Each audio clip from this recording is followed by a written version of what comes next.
കാലിക്കറ്റ് യൂണിവേഴ്സിറ്റിയിലെ BA എക്കണോമിക്സുകാരുടെ 5th സെമസ്റ്ററിലെ core course ആയിട്ടുള്ള Indian economic ഡെവലപ്മെൻറ്റിലെ Module-2 ആയിട്ടുള്ള എക്കണോമിക് റിഫോംസ് സിൻസ് 1991 ആണ് നമ്മൾ ഈ വീഡിയോയിൽ ഡിസ്കസ് ചെയ്യാൻ വേണ്ടി പോകുന്നത്.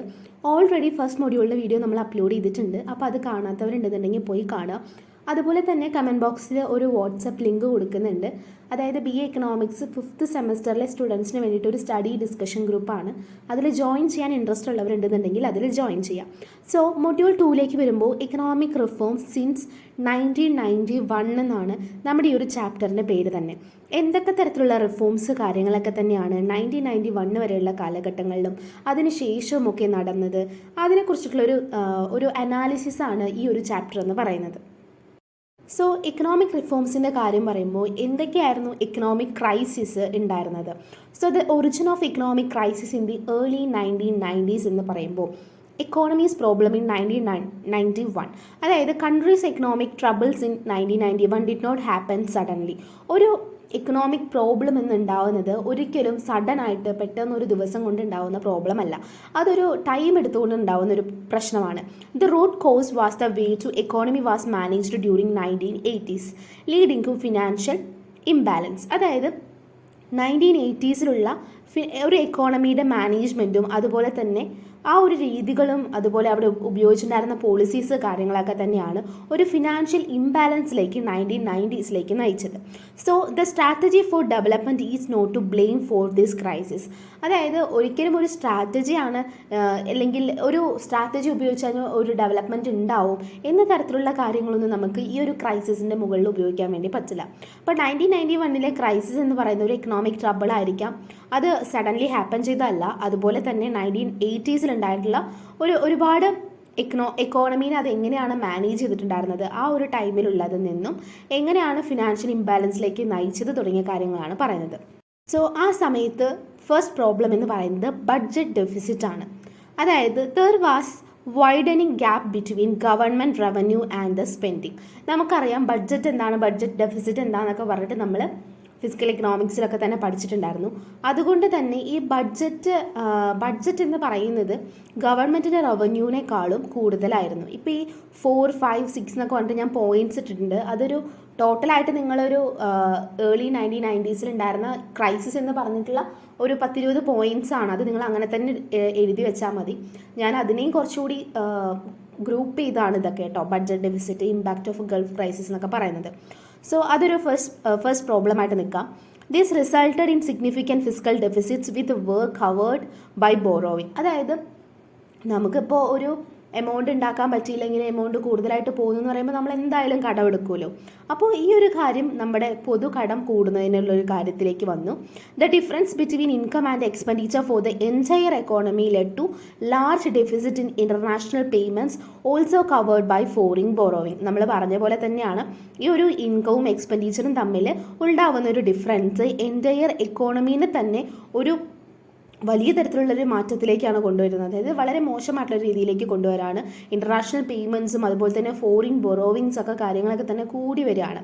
Lakh of prudence in macro economic management contributed to these problems. അതായത് മാക്രോ എക്കണോമിക് മാനേജ്മെൻറ്റിൽ ഉണ്ടാവുന്ന ലാക്ക് ഓഫ് പ്രൂഡൻസ് എന്ത് ചെയ്യാണ് ഈ ഒരു ടൈപ്പ് ഓഫ് പ്രോബ്ലംസിലേക്ക് വഴിതിരിക്കുകയാണ് എന്നുകൂടി പറയുന്നുണ്ട്. അപ്പോൾ ബഡ്ജറ്റ് ഡെഫിസിറ്റ് റിലേറ്റ് ചെയ്തിട്ടുള്ള കുറച്ച് പോയിന്റ്സ് ആണ് നമ്മൾ പറഞ്ഞത്. ഇനി ഇമ്പാക്റ്റ് ഓഫ് ഗൾഫ് ക്രൈസിസ് എന്ന് പറയുന്നത് 1990s അവിടുത്തെ എക്കണോമിക് ഇഷ്യൂസ് ഗൾഫിൻ്റെ ഉണ്ടായിരുന്ന, അതായത് പൊളിറ്റിക്കൽ ഇൻസ്റ്റെബിലിറ്റീനെ ബേസ് ചെയ്തിട്ട് അവിടെ ഉണ്ടായിട്ടുള്ള കുറച്ച് എക്കണോമിക് ഇഷ്യൂസിൻ്റെ ഫലമായിട്ടാണ് അവിടെ ഒരു ഗൾഫ് ക്രൈസിസ് ഉണ്ടാവുന്നത്. അതും ഈ ഒരു എക്കണോമിക് ക്രൈസിസിന് വേണ്ടിയിട്ട് കാരണമായിട്ടുണ്ട് എന്നാണ് പറയുന്നത്. അടുത്തത് ഫിസിക്കൽ ക്രൈസിസിനെ കുറിച്ചിട്ടാണ് പറയുന്നത്. The government's fiscal crisis in 1990 was due to growing non development spending. അതായത് ഗവൺമെൻറ്റിൻ്റെ ഫിസിക്കൽ ക്രൈസിസ് 1990 പറയുമ്പോൾ ഒരു നോൺ ഡെവലപ്മെൻ്റൽ ആയിട്ടുള്ള രീതിയിലാണ് പോയിക്കൊണ്ടിട്ടുണ്ടായിരുന്നത്. ഒരു തരത്തിലുള്ള ഗ്രോയിങ് കാര്യങ്ങളും എക്കണോമിക്ക് ഉണ്ടായിരുന്നില്ല. The fiscal deficit rose significantly and this was covered by borrowing. അതായത് ഈ ഒരു തരത്തിൽ നമ്മൾ പറഞ്ഞ പോലെ ചിലവ് ഇങ്ങനെ കൂടിക്കൊണ്ടിരിക്കുമ്പോൾ നമ്മളത് മാക്സിമം കവർ ചെയ്തുകൊണ്ടിരുന്നത് എന്തുകൊണ്ടാണ്? കടം വാങ്ങിക്കൊണ്ടാണ്. അപ്പോൾ അതൊരു വലിയൊരു ക്രൈസിസ് ആയിട്ട് നിൽക്കുകയാണ്. ദ റിസൾട്ടിങ് ഡെപ്റ്റ് burden made interest payments unsustainable. അതായത് ഈ ഒരു ഡെപ്റ്റ് ബേർഡനെ നമ്മൾ ഇൻട്രസ്റ്റ് അടയ്ക്കേണ്ടി വരുന്നുണ്ട്. അതും ഭയങ്കര തരത്തിലുള്ള നമുക്ക് ബേർഡനായിട്ട് മാറുകയാണ്. In 1990 to 91 interest payments each up in A large part of government revenue. അതായത് നമുക്കറിയാം, ഇപ്പോൾ ഒരു സ്ഥലത്ത് നമ്മൾ കടമെടുക്കുക അല്ലെങ്കിൽ നമ്മൾ എന്തെങ്കിലും പ്ലഡ്ജ് ചെയ്തിട്ട് അവിടെ നിന്ന് എന്തെങ്കിലും നമുക്ക് കടം വാങ്ങിക്കഴിഞ്ഞ് കഴിഞ്ഞാൽ ഓരോ മാസം അല്ലെങ്കിൽ ഇത്ര മാസം കൂടുമ്പോൾ നമുക്ക് ഇത്ര എമൗണ്ട് നമുക്ക് ഇൻട്രസ്റ്റ് കൊടുക്കേണ്ടി വരും. ആ ഇൻട്രസ്റ്റ് കൊടുക്കുന്ന എമൗണ്ട് എന്തോരുണ്ട് നമുക്കറിയാം. അപ്പോൾ ഗവൺമെൻറ് പല സ്ഥലങ്ങളിൽ നിന്നും കോടികൾ വാങ്ങുമ്പോൾ ഒന്ന് ആലോചിച്ച് നോക്കി എത്രത്തോളം ഇൻട്രസ്റ്റ് കൊടുക്കണമെന്ന്. അപ്പോൾ ഗവൺമെൻറ്റിൻ്റെ ഭൂരിഭാഗം റവന്യൂവും ആ ഒരു കാലഘട്ടത്തിൽ ഇൻട്രസ്റ്റിലേക്ക് പോയിട്ടുണ്ടായിരുന്നു എന്ന് കൂടി പറയുന്നുണ്ട്. അടുത്തതെന്ന് പറയുന്നത് ബാലൻസ് ഓഫ് പേയ്മെൻറ്റ് ചലഞ്ചസ് ആണ്. The balance of payment situation was precarious in 1991. The current account deficit had been growing and was covered by foreign borrowing. The India's external debt rose substantially. Serving this debt became a heavy burden, putting pressure on the economy. നമ്മൾ ഈ പറഞ്ഞ കാര്യം തന്നെയാണ് ഇതിൽ പറയുന്നത്. അതായത് government അതിൻ്റേതായിട്ടുള്ള രീതിയിൽ സ്പെൻഡിങ്സ് കൂടുന്ന സമയത്ത് റവന്യൂവിനേക്കാളും സ്പെൻഡിങ് കൂടുന്നു. പിന്നെ നമ്മളത് കവറപ്പ് ചെയ്യുന്നത് പല സ്ഥലത്തു നിന്നും ബോറോ ചെയ്തുകൊണ്ടാണ്. ആ ബോറോ ചെയ്യുമ്പോൾ അതിനനുസരിച്ചുള്ള ഇൻട്രസ്റ്റ് കാര്യങ്ങൾ, അതായത് റീപേയ്മെൻറ്റ്സ് ഒക്കെ നടത്തേണ്ടി വരുന്നുണ്ട്. അതുകൊണ്ട് തന്നെ ഏറ്റവും വലിയ രീതിയിൽ സൊസൈറ്റിയിലേക്കൊരു ഹെവി ആയിട്ടുള്ളൊരു ബേർഡൻ, ആ ഒരു ഡെപ്റ്റിൻ്റെ ഏറ്റവും വലിയൊരു ബേർഡൻ സൊസൈറ്റിയുടെ മേലിലൊരു പ്രഷർ കൊടുക്കുകയാണ് ഉണ്ടാകുന്നത്. ഒരു എക്കോണമീനെ തന്നെ വളരെയധികം putting pressure on the economy എന്ന് തന്നെ പറയാം. The Gulf crisis pushed the balance of payments to a critical point in 1991. 1990s ഉണ്ടായിരുന്ന ആ ഒരു എക്കണോമിക് ക്രൈസിസിൻ്റെയും കാര്യങ്ങളൊക്കെ തന്നെ പറയുമ്പോൾ ഇത്തരം കാര്യങ്ങളാണ് ആ ഒരു ക്രൈസിസിലേക്ക് നയിച്ചതെന്നാണ് നമ്മൾ പറഞ്ഞത്. നമ്മളിപ്പോൾ ഒരു 21ഓളം പോയിൻറ്റ്സ് പറഞ്ഞിട്ടുണ്ട്. പല പല കാറ്റഗറി ആക്കിയിട്ടാണ് നമ്മൾ നിർത്തിയിട്ട് അത് പറഞ്ഞിരിക്കുന്നത്. അപ്പോൾ ഈ പോയിൻറ്റ്സ് ഒക്കെ തന്നെ നന്നായിട്ട് മനസ്സിലാക്കി വെക്കുക. എങ്ങനെയാണ് ഒരു എക്കോണമീനെ ആ ഒരു ക്രൈസിസിലേക്ക് എത്തിച്ചത്, എന്തൊക്കെ ഭാഗത്തു നിന്നാണ് എന്തൊക്കെ ഇഷ്യൂസാണ് വന്നതെന്ന് കൂടി മനസ്സിലാക്കി വെക്കുക. അടുത്ത നോക്കുന്നത് എക്കണോമിക് റിഫോംസ് ഇൻ ഇന്ത്യനെ കുറിച്ചിട്ടാണ്. അതായത് ഇന്ത്യയിലെ എക്കണോമിക് റിഫോംസ് എങ്ങനെയായിരുന്നു. Economic reforms in India began in 1991 when PV Narasimha Rao's government with Manmohan Singh as finance minister introduced measures to open up the economy. അതായത് എക്കണോമിക് റിഫോംസ് ബിഗാൻ ചെയ്തത് 1991 നമ്മുടെ PV Narasimha Rao ആയിരുന്നു. ആ സമയത്ത് അദ്ദേഹത്തിൻ്റെ ഗവൺമെൻറ് ആയിരുന്നു, നമ്മുടെ മൻമോഹൻ സിംഗ് ആയിരുന്നു ഫിനാൻസ് മിനിസ്റ്ററായിട്ട് ഇരുന്നുണ്ടായിരുന്നത്. അവരാണ് ഒരു എക്കോണമീനെ നല്ല രീതിയിൽ ഓപ്പൺ ചെയ്യാൻ വേണ്ടിയിട്ട് റിഫോംസ് കൊണ്ടുവരുന്നത്. However, some argue that the reforms actually started in the 1980s under Prime Minister Rajiv Gandhi's leadership, promoting increased competition both domestically and internationally. അപ്പോൾ 1980s നമ്മുടെ രാജീവ് ഗാന്ധിയുടെ ടൈമൊക്കെ ആകുമ്പോഴേക്കും അദ്ദേഹത്തിൻ്റെ ലീഡർഷിപ്പിൻ്റെ സമയത്ത് പോലും ഇത്തരത്തിലുള്ള റിഫോംസ് കാര്യങ്ങളൊക്കെ തന്നെ കൊണ്ടുവന്നിട്ടുണ്ടായിരുന്നു. അതായത് ഡൊമസ്റ്റിക്കലിയും ഇൻ്റർനാഷണലിയുമുള്ള ലെവലിലേക്ക് അദ്ദേഹം കൊണ്ടുവന്നിട്ടുണ്ടായിരുന്നു. There was a significant shift towards liberalising industrial policies in 1990. അപ്പോൾ ഇതിൻ്റെ ഏറ്റവും ഒരു കാര്യം എന്ന് പറയുന്നത്, എക്കണോമിക് റിഫോംസിൽ ഫസ്റ്റ് പറയേണ്ട ഒരു കാര്യം എന്ന് പറയുന്നത് ലിബറലൈസേഷനെ കുറിച്ചിട്ടാണ്. ഇൻഡസ്ട്രീസിനെയൊക്കെ തന്നെ വളരെയധികം ലിബറലാക്കി വിടുക, അതായത് മാക്സിമം അവരുടേതായിട്ടുള്ള രീതിയിൽ ഇൻഡിപെൻഡൻ്റ് ആയിട്ടുള്ള രീതിയിൽ കാര്യങ്ങൾ ചെയ്യാൻ വേണ്ടി വിടുന്നു. അതുപോലെ തന്നെ indicating that political acceptance for these changes had been growing. While politicians were cautious about announcing reforms openly, they recognized the need for change, gradually opened up the markets, especially in 1988. അപ്പോൾ നമ്മൾ 1980s Rajeev ഗാന്ധിയുടെ ഒരു ടൈമോട് കൂടിയിട്ടാണ് ഇപ്പോൾ ഒരു liberalisation തുടങ്ങിയത്. അപ്പോൾ industrial liberalisation എന്ന് തന്നെ പറയാം. അതോട് കൂടിയിട്ട് ഒരു എക്കോണമീനെ അത്യാവശ്യം ഓപ്പൺ അപ്പ് ചെയ്യുകയാണ്. അതുപോലെ തന്നെ പലരും ഇതിനെക്കുറിച്ച് എതിർക്കാൻ ചാൻസ് ഉണ്ട്. അപ്പോൾ ആ ഒരു സമയത്ത് പോലും പൊളിറ്റിക്കൽ അക്സെപ്റ്റൻസ് നേടുകയും എന്നിട്ട് അതൊരു തരത്തിലുള്ള ഒരു ഗ്രോ ചെയ്ത് വരികയും ഒക്കെ ചെയ്തിട്ടുണ്ടായിരുന്നു. അപ്പോൾ 1988 ഒക്കെ ആകുമ്പോഴേക്കും മാർക്കറ്റ് എന്ന രീതിയിൽ ഒരുപാട് അവിടെ ചേഞ്ചസ് ഗ്രാജുവലി കൊണ്ടുവന്നിട്ടുണ്ടായിരുന്നു. 1991 to 92 കാലഘട്ടത്തിലാണ് ഈ ഒരു ലിബറലൈസേഷൻ്റെ വലിയൊരു തരത്തിലുള്ള വേവ് തന്നെ സൊസൈറ്റിയിൽ ആ ഒരു എക്കോണമിയിൽ ഉണ്ടായിരിക്കുന്നത്.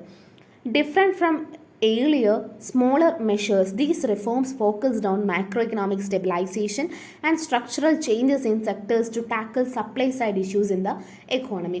അപ്പോൾ ഇതാണ് എക്കണോമിക് റിഫോംസ് ഇൻ ഇന്ത്യ എന്ന് പറയുന്നത് ഒരു ചെറിയ തരത്തിലുള്ളൊരു ഇൻട്രൊഡക്ഷൻ എന്ന് പറയുന്നത്. സോ ആ ഒരു എക്കണോമിക് റിഫോംസിലെ ഏറ്റവും വലിയൊരു കാര്യമായിരുന്നു മാക്രോ എക്കണോമിക് സ്റ്റെബിലൈസേഷൻ എന്ന് പറയുന്നത്. അപ്പോൾ എന്താണ് മാക്രോ എക്കണോമിക് സ്റ്റെബിലൈസേഷൻ എന്ന് നമ്മൾ പഠിക്കണം. Macro economic stabilisation means making sure that prices stay stable and the government's money situation is under control. അതായത് മാക്രോ എക്കണോമിക് സ്റ്റെബിലൈസേഷൻ, അതായത് സ്റ്റെബിലൈസ് ചെയ്യുക. ഇപ്പം നമ്മളൊരു ഫ്രിഡ്ജൊക്കെ മേടിക്കുമ്പോൾ കുറച്ചുകൂടി പണ്ടത്തെ കാലത്താണെന്നുണ്ടെങ്കിൽ നമ്മൾ സ്റ്റെബിലൈസർ വാങ്ങും. അങ്ങനെയാണ് അതിനെ പറയാം, സ്റ്റെബിലൈസർ, മറ്റേ വി ഗാർഡിൻ്റെ സ്റ്റെബിലൈസർ എന്നൊക്കെ പറഞ്ഞിട്ട് ഒരുപാട് പരസ്യങ്ങളൊക്കെ വരാറുണ്ടായിരുന്നു ആ സമയത്ത്. അപ്പോൾ സ്റ്റെബിലൈസർ അതിൻ്റെ ഉദ്ദേശം എന്താണ്? അതായത് കറണ്ട് കൊടുക്കുന്ന, അപ്പോൾ ഒരു ഫ്രിഡ്ജിന് കൊടുക്കുന്ന ഒരു കറണ്ടിനെ സ്റ്റേബിൾ ആക്കി നിർത്തുക, ഇത്ര രീതിയിൽ തന്നെ അതിലേക്ക് കറണ്ട് കൊടുക്കുക എന്നുള്ള രീതിയിൽ. സോ അതേ സാധനം തന്നെയാണ് ഇവിടെയും. മാക്രോ എക്കണോമിക് സ്റ്റെബിലൈസേഷൻ എന്ന് പറയുന്നത് വെച്ച് കഴിഞ്ഞാൽ പ്രൈസസ് എപ്പോഴും സ്റ്റേബിളായിട്ട് നിർത്തുക. അതുപോലെ തന്നെ എങ്ങനെയാണ് ഒരു എക്കോണമിയുടെ സമ്പത്ത് വ്യവസ്ഥ പ്രവർത്തിക്കുന്നത്, അതിലെ മാറ്റങ്ങളൊക്കെ ഏത് രീതിയിൽ, അതായത് ഒരുപാട് മാറ്റങ്ങളൊക്കെ വരുന്ന സമയത്ത് ഇതൊക്കെ തന്നെ എങ്ങനെയാണ് എക്കോണമിയിൽ മണിയുടെ കാര്യത്തിൽ പ്രശ്നങ്ങൾ ഉണ്ടാക്കുന്നത്, അല്ലെങ്കിൽ ഒരു ഷോർട്ട് ടേമിലേക്ക് എന്തെങ്കിലും പ്രശ്നങ്ങൾ ഉണ്ടാക്കുന്നുണ്ടോ. ഇപ്പോൾ നമ്മളൊരു വ്യാപാരം തുടങ്ങുകയാണെന്നുണ്ടെങ്കിൽ പോലും അത് നമുക്ക് സമ്പാദിക്കുന്നതിനേക്കാൾ കൂടുതലായിട്ട് ചിലവ് വരാൻ ചാൻസ് കൂടുതലുണ്ട്. അല്ലെങ്കിൽ ഒരു ബാങ്കിൻ്റെ പ്രവർത്തനം എടുക്കുകയാണെന്നുണ്ടെങ്കിൽ പോലും സർക്കാരിന് കൂടുതൽ പണം ചിലവാക്കിയേക്കാം. അതുകൊണ്ട് തന്നെ ഇങ്ങനെയുള്ള ചെറിയ മാറ്റങ്ങളൊക്കെ വരുത്തുമ്പോൾ ഈ പണം എന്ന് പറയുന്നത് സ്ഥിരമായിട്ട് നിർത്തേണ്ട, അല്ലെങ്കിൽ സുസ്ഥിരമായിട്ട് നിർത്തേണ്ടതായിട്ടുള്ള ഒരു അവസ്ഥയുണ്ട്. അതിനാണ് ഈ സ്റ്റെബിലൈസേഷൻ ടെക്നിക്ക് ഉപയോഗിക്കുന്നത്. In the long run, these changes are good for making sure our money stays in order, and it also helps improve things like getting rid of losses in government business, making it easier to export things, and making sure people save money the right way. The government's plan for this included controlling prices, fixing money problems, and making sure we earn more money than we spend on other countries' stuffs.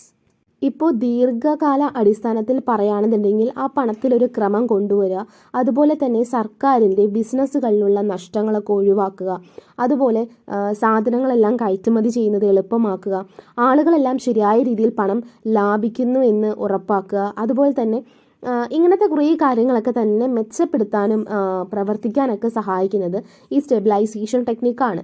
അതുപോലെ ഗവൺമെൻറ്റിൻ്റെ പദ്ധതിയിൽ വില നിയന്ത്രിക്കുക, പണപ്രശ്നങ്ങളൊക്കെ പരിഹരിക്കുക, മറ്റ് രാജ്യങ്ങളിലെ കാര്യങ്ങൾക്കായി ചെലവഴിക്കുന്നതിനേക്കാൾ കൂടുതൽ പണം നമ്മൾ സമ്പാദിക്കുമെന്ന് ഉറപ്പുവരുത്തുക എന്നൊക്കെയാണ്, ഈ കാര്യങ്ങളൊക്കെയാണ് ഇതിനകത്ത് ഉൾപ്പെടുന്നത്. ഇതാണ് മാക്രോ എക്കണോമിക് സ്റ്റെബിലൈസേഷൻ എന്ന് പറയുന്നത്. Macroeconomic stabilization program adopted by the government consists of the following measures. ഇപ്പോൾ പറയാൻ പോകുന്ന ഈ 3 മെഷേഴ്സ് ഉപയോഗിച്ചിട്ടാണ് ഈ മാക്രോ എക്കണോമിക് സ്റ്റെബിലൈസേഷൻ പ്രോഗ്രാംസ് ഒക്കെ തന്നെ ഗവൺമെൻറ് അഡോപ്റ്റ് ചെയ്യുന്നത്. ഫസ്റ്റ് വൺ എന്ന് പറയുന്നത് കൺട്രോൾ ഓഫ് ഇൻഫ്ലേഷൻ ആണ്, സെക്കൻഡ് വൺ ഫിസ്ക്കൽ കോറിലേഷൻ ആണ്, third one improving the balance of payments position. So നമുക്കറിയാം എങ്ങനെയാണ് ഗവൺമെൻറ് ഈ ഒരു സ്റ്റെബിലൈസേഷൻ എന്ന് പറയുന്നത്, സ്റ്റെബിലിറ്റി എന്ന് പറയുന്ന ഒരു കാര്യം ഉറപ്പുവരുത്തുന്നതെന്ന്. അപ്പോൾ അതിനെക്കുറിച്ചുള്ള ഡിസ്കഷൻസ് നമ്മൾ ഓൾറെഡി കഴിഞ്ഞു. ഇനി ഉപയോഗിക്കുന്ന ആ 3 മെഷേഴ്സിനെയാണ് നമ്മൾ പ്രത്യേകം പറയുന്നത്. ഈ കാര്യം ഒന്ന് നന്നായിട്ട് മനസ്സിലാക്കി വെക്കാം. സോ കൺട്രോൾ ഓഫ് ഇൻഫ്ലേഷനെ കുറിച്ച് പറയുകയാണെന്നുണ്ടെങ്കിൽ in 1990-91, inflation in India was very high, over 10% per year. To lower it, the government needed to handle its money better and make more stuff. പണപ്പെരുപ്പത്തെക്കുറിച്ചിട്ടാണ് ഇതിൽ പറയുന്നത്. അപ്പോൾ അതിലെ നിയന്ത്രണത്തെക്കുറിച്ചിട്ടാണ് നമുക്കിതിൽ മനസ്സിലാക്കേണ്ട ഒരു കാര്യമെന്ന് പറയുന്നത്. അപ്പോൾ 1990-91 വരെയുള്ള ഒരു കാലഘട്ടത്തിൽ ഇന്ത്യയിലെ പണപ്പെരുപ്പം എന്ന് പറയുന്നത് വളരെ അധികമായിരുന്നു, 10%-ലും അധികം ഉണ്ടായിരുന്നു. സോ സർക്കാരിന് അതിൻ്റെ പണം നന്നായിട്ട് കൈകാര്യം ചെയ്യാൻ കഴിഞ്ഞിട്ടുണ്ടായിരുന്നില്ല. അതുപോലെ തന്നെ വിദേശ നാണ്യ ശേഖരവും ഒക്കെ തന്നെ ഇതിനകത്ത് കൂട്ടിച്ചേർക്കാനും ഒക്കെ അവർ ശ്രദ്ധിക്കുന്നുണ്ടായിരുന്നു. പക്ഷെ അതൊന്നും നിയന്ത്രണ വിധേയമായിരുന്നില്ല. അതിനുശേഷം 1992-93 കൃഷിയും ഉൽപ്പാദനവും ഒക്കെ തന്നെ വർദ്ധിച്ചതോട് കൂടിയിട്ട് കാര്യങ്ങളൊക്കെ ഒരുപാട് മെച്ചപ്പെടുകയാണ് ഉണ്ടായത്. അപ്പോൾ സർക്കാരിന് അതിൻ്റെ പണവിതരണമൊക്കെ തന്നെ കൂടുതൽ ശ്രദ്ധയോടെ കൈകാര്യം ചെയ്യാൻ കഴിഞ്ഞു. ഇത് പണപ്പെരുപ്പം 7% കുറയ്ക്കാൻ വേണ്ടി സഹായിച്ചു. പക്ഷേ തുടർന്നുള്ള വർഷങ്ങളിലൊക്കെ തന്നെ സാമ്പത്തികം നന്നായിട്ട് കൈകാര്യം ചെയ്തില്ല. അതുകൊണ്ട് തന്നെ 1994-95 പണപ്പെരുപ്പം 12.6% ഉയർന്നു. അതായത് 1991 കാലഘട്ടങ്ങളിൽ ഉണ്ടായിരുന്നതിനേക്കാളും കൂടുതലായിട്ട് പണപ്പെരുപ്പം കൂടുകയാണ് ഉണ്ടായിരുന്നത്. അതിനുശേഷം this changed in 1995-96 when better control of money supply led to the lower inflation around 5%. In the years that followed, they managed money and fuel prices differently, which kept inflation modest at 4.6%. However, in 1997-98, inflation rose again due to increased money supply and higher fuel prices. 1994-95 വീണ്ടും ഒരു inflation എന്ന് പറയുന്നത് നമ്മൾ പറഞ്ഞ പോലെ 12.6% ആയിട്ട് ഉയർന്നു. അതിനുശേഷം 95-96 വരെയുള്ള കാലഘട്ടത്തിൽ ഈ ഒരു പണവിതരണത്തിൽ മെച്ചപ്പെട്ട നിയന്ത്രണം വരുത്തുകയും 5% പണപ്പെരുപ്പം കുറയ്ക്കുവാൻ വേണ്ടി കഴിഞ്ഞു. തുടർന്നുള്ള വർഷങ്ങളിൽ അവർ പണവും അതുപോലെ തന്നെ ഇന്ധന വിലയും തന്നെ വ്യത്യസ്തമായിട്ട് കൈകാര്യം ചെയ്തു. ഇത് പണപ്പെരുപ്പം 4.6% നിലനിർത്തി. എന്നാൽ 1997-98 വരെ പണലഭ്യത വർദ്ധിച്ചതും ഇന്ധനവില ഉയർന്നതും കാരണം പണപ്പെരുപ്പം വീണ്ടും ഉയർന്നു. അപ്പോൾ ഈ ഒരു കൺട്രോൾ ഓഫ് ഇൻഫ്ലേഷൻ എന്ന് പറയുന്നത് വളരെ ഇമ്പോർട്ടൻ്റ് ആണ്. അപ്പോൾ ഈ ഒരു ഇൻഫ്ലേഷൻ എത്രത്തോളം നിയന്ത്രിക്കുന്നോ അത്രത്തോളം മാത്രമാണ് ഒരു കൺട്രിക്ക് നല്ല രീതിയിൽ വർക്ക് ചെയ്യാനും ഒരു എക്കോണമി നല്ല ബെസ്റ്റായിട്ട് കൊണ്ടുപോകാനും സാധിക്കുള്ളൂ. അപ്പോൾ ഈ ഒരു ഇൻഫ്ലേഷൻ്റെ കൺട്രോൾ എന്ന് പറയുന്നത് നല്ല രീതിയിൽ പോകണം. അല്ലെങ്കിൽ നമ്മളിപ്പോൾ കോൺസ്റ്റൻ്റ് ആയിട്ടുള്ള രീതിയിൽ പോകാൻ വേണ്ടി മാക്സിമം ട്രൈ ചെയ്യണം. അല്ലെങ്കിൽ ഒരു വർഷം എന്തെങ്കിലുമൊക്കെ ഇഷ്യൂ വന്നു കഴിഞ്ഞാൽ അത് അത്ര അധികം ഉയർന്നു പോവുകയാണ്. പിന്നെയും അതിനെ കൺട്രോൾ ചെയ്യാൻ വേണ്ടി നമ്മൾ ഒരുപാട് കാര്യങ്ങൾ ചെയ്യേണ്ടി വരും. അപ്പോൾ ഇതാണ് കൺട്രോൾ ഓഫ് ഇൻഫ്ലേഷൻ എന്ന് പറയുന്നത്. എക്കണോമിക് സ്റ്റെബിലൈസേഷനിലുള്ള അടുത്ത ഒരു മെഷർമെൻറ്റ് എന്ന് പറയുന്നത് ഫിസ്ക്കൽ അഡ്ജസ്റ്റ്മെൻ്റ് ആണ്. അതായത് ഫിസ്ക്കൽ അഡ്ജസ്റ്റ്മെൻറ്റ് എന്ന് പറയുന്നത് making sure the government's money is balanced and it's a big deal in India. In the early 1970s the government spending was under control with a fiscal deficit of less than 4% of the money the country made GDP, but by the 1980s it had gone up to about 5.1% of GDP, and by 1991-91 it was whopping 7.8% of GDP. അപ്പോൾ ഈ സാമ്പത്തിക ക്രമീകരണത്തിനെ കുറിച്ചിട്ട് അല്ലെങ്കിൽ ഈ ധനക്രമീകരണത്തിലേക്ക് വരുമ്പോൾ സർക്കാരിൻ്റെ പണം സന്തുലിതമാണെന്ന് ഉറപ്പാക്കുക എന്നതാണ് ഇതിലർത്ഥമാക്കുന്നത്. അപ്പോൾ ഇന്ത്യയിൽ ഇതൊരു വലിയ കാര്യം തന്നെയാണ്. 1970s ആ സമയത്ത് ഗവൺമെൻറ്റിൻ്റെ ചെലവ് നിയന്ത്രണത്തിലായിരുന്നു. രാജ്യമുണ്ടാക്കിയ പണത്തിൻ്റെ അതായത് GDP 4% താഴെ മാത്രമായിരുന്നു. അതിനുശേഷം 1980s കൂടിയിട്ട് GDP ഏകദേശം 5.1% ഉയർന്നു. 1990-91 കൂടിയിട്ട് GDP 7.8%. സോ ഈ സർക്കാർ കൂടുതൽ പണം ചെലവാക്കുന്നതാണ് ഇതിന് പ്രധാന കാരണം. അതുകൊണ്ട് തന്നെ ഇത് നല്ലതല്ലെന്ന് മനസ്സിലാക്കിയ സർക്കാർ അത് പരിഹരിക്കാൻ വേണ്ടി തീരുമാനിക്കുകയാണ്.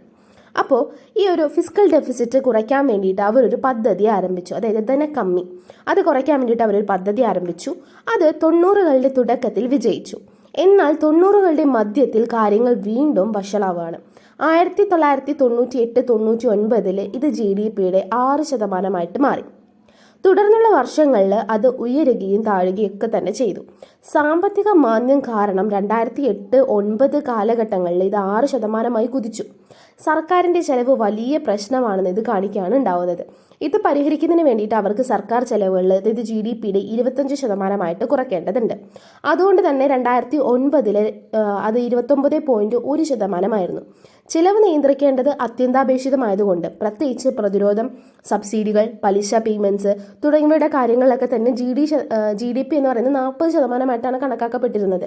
അതുപോലെ തന്നെ ഈ 40% കണക്കാക്കപ്പെട്ടിരുന്ന നികുതിയൊക്കെ മാറ്റിയിട്ട് കള്ളപ്പണം കൈകാര്യം ചെയ്യുന്നതിലൂടെ കൂടുതൽ അവർ പണം കണ്ടെത്തേണ്ടതുണ്ട്. സോ ഇതിൽ ടോട്ടലായിട്ട് പറയുകയാണെങ്കിൽ it was essential to control cost, especially things like defence, subsidies and interest payments. They also needed to find more money, maybe by changing taxes and dealing with the black money, which was estimated to be 40% of GDP. Another way to make more money was charging people to right amount of services like electricity and education, which were being heavily subsidized.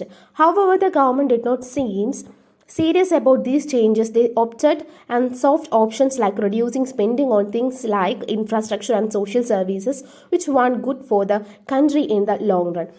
ഏറ്റവും സിമ്പിളായിട്ട് പറയുകയാണെന്നുണ്ടെങ്കിൽ നമ്മൾ fiscal adjustment എന്നുകൊണ്ട് ഉദ്ദേശിച്ചിട്ടുണ്ടായിരുന്നത് അതായത് ഗവൺമെൻറ്റിൻ്റെ മണി balanced ആയിട്ട് നിർത്തുക എന്നുള്ളതാണ്.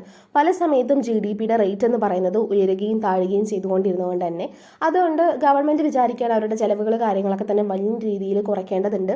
അതുപോലെ സൊസൈറ്റിയിൽ നിന്നും അത്യാവശ്യം പണം ഈടാക്കേണ്ടതുമുണ്ട്. അതുകൊണ്ട് തന്നെ അവർ പലതരത്തിലുള്ള അതായത് ഒരുപാട് സർവീസസ് കൊടുക്കുന്നുണ്ട്. അതായത് ഇലക്ട്രിസിറ്റി, എഡ്യൂക്കേഷൻ തുടങ്ങിയവിടെയൊക്കെ തന്നെ ഒരുപാട് സബ്സിഡൈസ് ചെയ്തിട്ടുണ്ടെങ്കിൽ അവിടെ നിന്നും ഈ ഒരു റൈറ്റ് എമൗണ്ട് ഫോർ സർവീസസ് ഒക്കെ തന്നെ വാങ്ങാൻ വേണ്ടി ശ്രമിക്കുകയാണ്. അതുപോലെ തന്നെ ഈ ചേഞ്ചസ് ഒക്കെ തന്നെ ഒരു ഗവൺമെൻറ്റിൻ്റെ സ്പെൻഡിങ് കുറയ്ക്കാൻ വേണ്ടി അതായത് സോഷ്യൽ സർവീസസിലൊക്കെ തന്നെ ഗവൺമെൻറ്റിൻ്റെ സ്പെൻഡിങ് കുറച്ചുകൊണ്ട് തന്നെ ഒരു അഡ്ജസ്റ്റ്മെൻറ്റിലേക്ക് അവരെത്തുകയാണ് ഉണ്ടാവുന്നത്. അടുത്തത് ബാലൻസ് ഓഫ് പേയ്മെൻറ്റ്സ് അഡ്ജസ്റ്റ്മെൻ്റ് ആണ്. അതായത് the balance of payments which tracks country's financial interactions with the world had some ups and downs in India. അതായത് ബാലൻസ് ഓഫ് പേയ്മെൻറ്റ് എന്ന് പറയുന്നത് കൺട്രിയുടെ ഫിനാൻഷ്യൽ ഇൻട്രാക്ഷൻസിനെ കുറിച്ചിട്ടാണ്. അതായത് വേൾഡിലുള്ള അല്ലെങ്കിൽ മറ്റ് കൺട്രീസുമായിട്ടുള്ള ഒക്കെ തന്നെ ഒരു ഫിനാൻഷ്യൽ ഇൻട്രാക്ഷൻസിനെയാണ് ഇതിൽ പറയുന്നത് ബാലൻസ് ഓഫ് പേയ്മെൻറ്റ്സിൽ. So in the early 90s it was not in good shape with India spending more money abroad than it was earning. അതായത് ഒരു 90s കൂടി സമയത്ത് അതൊരു നല്ല രീതിയിലല്ല പോയിക്കൊണ്ടിരുന്നത്. ഗവൺമെൻറ് എന്ന് പറയുന്നത് എബ്രോഡിലേക്ക് ഒരുപാട് മണി സ്പെൻഡ് ചെയ്യുകയും അതായത് ഏൺ ചെയ്യുന്നതിനേക്കാളും മണി സ്പെൻഡ് ചെയ്യാൻ വേണ്ടി ട്രൈ ചെയ്തു. To make it better the government made some changes. They allowed more imports in 1992-93 which increase the difference between what India was buying from other countries and what it was selling to them. അതായത് 1992-3 കാലഘട്ടങ്ങളിലൊക്കെ തന്നെ പറയുകയാണെന്നുണ്ടെങ്കിൽ അവിടെ ഒരു ഇമ്പോർട്ടിൻ്റെ കാര്യത്തിലൊക്കെ തന്നെ കുറച്ച് പോളിസീസും കാര്യങ്ങളൊക്കെ കൊണ്ടുവന്നിട്ട് ഒരു ഡിഫറൻസ് ഉണ്ടാക്കിയെടുക്കുകയാണ്. അതായത് എത്രത്തോളം മറ്റുള്ള കൺട്രിയിൽ നിന്ന് വാങ്ങുന്നു അതിനനുസരിച്ചുള്ള എക്സ്പോർട്ടും നടക്കുന്നുണ്ടോ എന്നുള്ള രീതിയിലുള്ളൊരു പോളിസീസ് കാര്യങ്ങളൊക്കെ തന്നെ ഫോമുലേറ്റ് ചെയ്ത് വരികയാണ്. However in 1993-94 they did well in selling things to other countries which reduced the difference. അതായത് 93-94 കാലഘട്ടങ്ങളിലൊക്കെ പറഞ്ഞ പോലെ തന്നെ മറ്റ് കൺട്രീസിലേക്കുള്ള സെല്ലിങ്സ് കാര്യങ്ങളൊക്കെ തന്നെ കൂട്ടുകയും ഈ ഒരു ഡിഫറൻസ് റെഡ്യൂസ് ചെയ്യാൻ വേണ്ടി കഴിയുകയും ചെയ്തു. അതിനുശേഷം 94-95 they imported a lot of more than they exported again so that ഈ ഡിഫറൻസ് ഗ്രൂ വിത്ത് ബിറ്റ്. അതായത് ഇമ്പോർട്ട് ചെയ്യുന്നതിനേക്കാളും എക്സ്പോർട്ട് കൂടുകയാണ് ഉണ്ടാവുന്നത്. അതുകൊണ്ട് തന്നെ ആ ഒരു ഡിഫറൻസ് എന്ത് ചെയ്യാണ് വളർന്നുകൊണ്ടിരിക്കുകയാണ്. So in the following year the situation improved and for a while India was making more money than it was spending internationally. But in 2008-9 due to a global economic slow down the difference grew again. To manage this government changed how they set a value of the Indian rupee compared to US dollar. It's affected the country's ability to sell things to other countries. So ഈ 2008-9 എന്ന് പറയുന്ന ആ ഒരു സമയത്തുണ്ടായിരുന്ന ആഗോളമായിട്ടുള്ള ഒരു സാമ്പത്തിക മാന്ദ്യം വളരെയധികം വ്യത്യാസമാണ് ഉണ്ടാക്കിയെടുത്തത്. അതുകൊണ്ട് തന്നെ അമേരിക്കൻ ഡോളറിനെ അപേക്ഷിച്ച് ഇന്ത്യൻ രൂപയുടെ മൂല്യം നിശ്ചയിക്കുന്ന രീതി സർക്കാർ മാറ്റി. അതുകൊണ്ട് തന്നെ വളരെയധികം നെഗറ്റീവായിട്ടുള്ള രീതിയിലാണ് ബാധിച്ചത്. അതായത് മറ്റ് രാജ്യങ്ങൾക്ക് സാധനം വിൽക്കാനുള്ള രാജ്യത്തിൻ്റെ കഴിവിനെ കൂടി അത് ബാധിക്കാനുണ്ടായിരുന്നത്. സോ സർക്കാരുമായുള്ള ഒരു രാജ്യത്തിൻ്റെ സാമ്പത്തിക ഇടപാടുകൾ ട്രാക്ക് ചെയ്യുന്നതിനെയാണ് ഈ ഒരു ബാലൻസ് ഓഫ് പേയ്മെൻറ്റ് അഡ്ജസ്റ്റ്മെൻറ്റ് എന്ന് പറയുന്നത്. അപ്പോൾ നമുക്ക് ഈ ചാപ്റ്ററിൽ ഇത്രയൊക്കെയാണ് ഡിസ്കസ് ചെയ്യാനുള്ളത്. ഇനിയും കുറച്ച് ടോപ്പിക്സ് കൂടി ഉണ്ട്, അത് നമ്മൾ അടുത്ത വീഡിയോയിൽ ചെയ്യാം. അപ്പോൾ എല്ലാവരും ടെക്സ്റ്റ് അല്ലെങ്കിൽ PDF ഒക്കെ ഉണ്ടെന്നുണ്ടെങ്കിൽ നന്നായിട്ട് വായിക്കുക. അതുപോലെ തന്നെ ഇപ്പോൾ കൊടുത്തിരിക്കുന്ന പോയിൻറ്റ്സ് കാര്യങ്ങളൊക്കെ തന്നെ മനസ്സിലാക്കി വെക്കുക. എക്സാമൊക്കെ ആവാറായി, അതുകൊണ്ട് തന്നെ നന്നായിട്ട് പഠിക്കാൻ വേണ്ടി ട്രൈ ചെയ്യാം.